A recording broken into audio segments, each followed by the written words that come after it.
ஆப்கி அதாலத்தில் கிரண் பேடி மீது உள்ள குற்றச்சாட்டு. இவர் போலீஸ் பணியை விட மற்ற பணிகளில் அதிகமாக கவனம் செலுத்துகிறார். கிரண் மேடம், நான் உங்களோட முழு பயோடேட்டாவையும் பார்க்கும்போது நீங்க நிறைய வேலைகளை செஞ்சிருக்கீங்க. நீங்க நிறைய விருதுகள் வாங்கியிருக்கீங்க, உலகம் முழுக்க போய் நிறைய லெக்சர்ஸ் கொடுத்திருக்கீங்க, ஒரே வருஷத்துல 4 நாடுகளை சுத்தி இருக்கீங்க, அப்புறம் மக்களுக்கு உதவி செய்யறதுக்காக என்ஜிஓ நடத்துறீங்க. இதையெல்லாம் பார்த்தா போலீஸ் ஆபீசரோட வேலையை விட்டுட்டு மத்த விஷயங்கள்ல கவனம் செலுத்துற மாதிரி தெரியும். நான் அந்த புக்கை எழுதுறதுக்காக 2 வருஷம் ஸ்டடி லீவ் எடுத்திருந்தேன். அந்த ஸ்டடி லீவ்ல நான் திகார பத்தி எழுதிக்கிட்டு இருந்த போது, சொல்லப்போனா முடிஞ்ச அளவுக்கு நான் எல்லா கண்ட்ரியும் பார்க்கணும்னு நினைச்சேன். அதாவது அந்த புத்தகத்தை பத்தி முழுசா எழுதணும்னா உண்மையிலேயே ஒரிஜினல் வேலை தானா, இந்த மாதிரி முன்னாடி எங்கேயாவது நடந்திருக்கா, இதெல்லாம் தெரிஞ்சுக்கிறதுக்காக அந்த 2 வருஷத்துல உலகத்தை 2 முறை சுத்தி வந்தேன். நான் என் சொந்த சேமிப்பா செலவு பண்ணேன், எனக்கு ஃபெலோஷிப்ல கிடைச்ச பணத்தையும் அதுக்காக செலவு பண்ணேன். ஏன்னா என் நோக்கம் நான் எழுதுறது உண்மையான நம்பிக்கைகளை சொல்லக்கூடிய ஒரு புதிய பங்களிப்பா இருக்கணும். அதனால அந்த நாட்கள நான் ரொம்பவே டிராவலிங் பண்ணேன். கிரண் மேடம், உங்கள மாதிரி சீர்திருத்தம் செய்யறவங்க, லெக்சர்ஸ் கொடுக்கறவங்க போலீஸ்ல இல்ல பாலிடிக்ஸ்ல தான் இருக்கணும். அதாவது போலீஸ்ல ஏன் இருக்கக்கூடாது? நீங்க ஏன் அப்படி யோசிக்கிறீங்க? இன்னும் நிறைய சிறந்த போலீஸ் ஆபீசர்ஸ் ரைட்டர்ஸ் இருக்காங்க. நான் இப்ப சமீபத்துல கேரளாக்கு போயிருந்தேன். அங்க இருக்க ஒரு பெரிய போலீஸ் ஆபீசர் ஒரு ஸ்டோரி எழுதியிருந்தாரு. அந்த ஸ்டோரி இப்ப ஒரு சினிமா ஸ்கிரிப்டா மாறி இருக்கு. சரி, இப்போ மக்கள் உங்ககிட்ட என்ன கேள்வி கேக்குறாங்கன்னு பார்க்கலாம். நீங்க சில நேரங்கள்ல போலீஸ் ஃபோர்ஸை பார்த்தாலே ரொம்ப விசித்திரமா தோணுது. பெரிய பெரிய வயரெல்லாம் தெரியும், பெல்ட்டு கீழே தொங்கும், கேப் கூட இல்லாம டியூட்டியில் இருப்பாங்க. ஆனா எவ்வளவு கடை இருந்தாலும் அங்கே எல்லாமே நிற்பாங்க, அவங்க கிட்ட பணம் வசூல் பண்ணுவாங்க.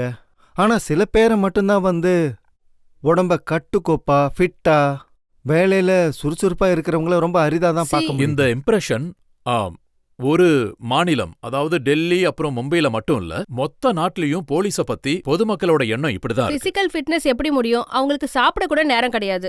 ஆக்சுவலி அவங்களுக்கு ராத்திரி எப்ப சாப்பிடணும்னு கூட தெரியாது. அதனால அப்பப்ப கிடைக்கிறத அவங்க சாப்பிட்டுருவாங்க. அதனால பிசிக்கல் ஃபிட்னஸும் இல்ல, அவங்களுக்கு டைம் டேபிளும் கிடையாது. இதுதான் உண்மையிலே நடக்கிறது. பிசிக்கல் ஃபிட்னஸ்க்கும் கொஞ்சம் நேர அவகாசம் எல்லாம் தேவைப்படுது. நேரம் இருந்தாதான் ஒழுங்கான வாழ்க்கை இருக்கும். அவங்களுக்கு தெரியணும், நான் 10 மணிக்கு டியூட்டிக்கு போறேன், அதாவது 6 மணிக்கு கிளம்பணும், காலையில சீக்கிரமா எழுந்திருச்சு யோகா பண்ணணும், பிசிக்கல் ஃபிட்னஸும் பண்ணணும், சாயந்தரம் நான் வீட்டுக்கு போய் சேர்ந்துருவேன் சாப்பிடுறதுக்கு. சோ இந்த மாதிரியான நார்மலான விஷயங்கள் லைஃப்ல வாழ மாட்டாங்க. திடீர்னு டெரரிஸ்ட் கால் வரும், அதே மாதிரி திடீர்னு பாதுகாப்பு டியூட்டி வரும், தொடர்ந்து ஓடிக்கிட்டே இருப்பாங்க. அதனால்தான் அரசாங்கம் நம்ம கண்ட்ரில 13 மாச சம்பளம் 12 மாசம் வேலைக்கு கொடுக்கறாங்க. ஏன்னா இப்படி பேராசிய காட்டி அவங்கள ஓட விட்டுக்கிட்டே இருப்பாங்க. அது தீபாவளியா இருக்கட்டும், இல்லன்னா எந்த ஒரு பண்டிகையாவும் இருக்கட்டும். போலீஸ் ஆபீசர்ஸ் லீவ் எடுத்துக்கலாம்னு நீங்க சொல்ல வரீங்களா? இல்ல, நான் வேற விஷயம் சொல்ல வரேன். நான் வேற விஷயம் சொல்றேன். கண்டிப்பா இல்ல. ஏன் லீவ் எடுக்கிறதுக்கு யாருக்குமே உரிமை இல்லையா என்ன? இது தவறானது. முதல்ல சொன்னதும் தவறுதான், இதுவும் தவறுதான். நீங்க எதுக்கு லீவ் எடுக்கிறீங்க? சில இடத்துல பசி இருக்கும், சில இடங்கள்ல பேராசை இருக்கும், சில இடங்கள்ல பசங்களுக்கு ஃபீஸ் இருக்கும். ஏன்னா அவங்களுக்கு சொந்த ஸ்கூல்லாம் கிடையாது. அவங்க பசங்களும் ஆசைப்படுவாங்க கலர் டிவிலாம் பார்க்கணும்னு, அதாவது ஆப்கி அதாலத் ப்ரோக்ராம்லாம் பார்க்கணும்னு. இவரை பார்க்கறதுக்கு சொல்லுங்க பாப்போம், எத்தனை பேர் வீட்டுல கலர் டிவி இருக்கும்? அவங்க பசங்க ஆசைப்படுவாங்க. அது தவறுதான், நான் நியாயப்படுத்த விரும்பல. அவங்க சம்பளம் ரொம்ப குறைவு, பசங்களை படிக்க வைக்க முடியாது, வீட்டு வாடகை கட்ட முடியாது. நம்ம நாட்டுல ஒவ்வொரு சராசரி போலீஸ்காரனையும் பாத்தீங்கன்னா ஒரு சிப்பாய் மாதிரி கவனிக்க ஆரம்பிச்சா எனக்கு ரொம்ப பிடிக்கும். ஒரு சிப்பாய்களை ரொம்ப நல்லாவே கவனிச்சுக்கிறாங்க. நல்ல வேலை, அவங்களையாவது நல்லா பாத்துக்கிறாங்க.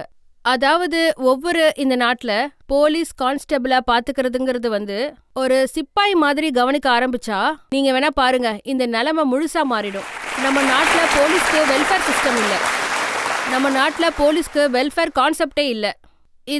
இது என்னோட அப்பீல், இது என்னோட ட்ரீம், அது என்னோட கனவு, என்னோட வேண்டுகோள், என்னோட ஆசை. நம்ம கிட்டே ஒரு வெல்ஃபேர் அமைப்பு உருவாகணும்னு நான் நினைக்கிறேன். அதுல எல்லா கான்ஸ்டபிளையும் ஏஎஸ்ஐ, சப் இன்ஸ்பெக்டர் குடும்பங்களை பாதுகாக்கிற மாதிரி அப்படி செஞ்சா அவங்களுக்கு தைரியத்தை கொடுக்கும். இப்ப பார், உன் ஃபேமிலி ப்ரொடெக்டடா இருக்கு, உங்க ஃபேமிலி பாதுகாப்புல இருக்கு, பசங்க எழுதுறாங்க, நல்லா படிக்கிறாங்க, நீங்க இப்ப ரோட்ல இல்ல, நீங்க போய் வேலை பாருங்கன்னு சொல்லலாம். நான் உங்களுக்கு கேரண்டி கொடுக்கறேன், 100% சூப்பரான அமைப்பா மாறும். நமக்கு பாத்தீங்கன்னா ஒரு வெல்ஃபேர் சிஸ்டம் தான் வேணும். வெல்ஃபேர் ஒரு இஷ்யூவா இருக்கணும், வெல்ஃபேர் ஒரு பிரையாரிட்டியா இருக்கணும். இது என்னோட கனவு. இந்த கனவு முழுசா நிறைவேறணும்னு ஆசைப்படுறேன். நமக்குன்னு ஒரு வெல்ஃபேர் கான்செப்ட் உருவாகணும், அதுவும் என் சர்வீஸ்ல.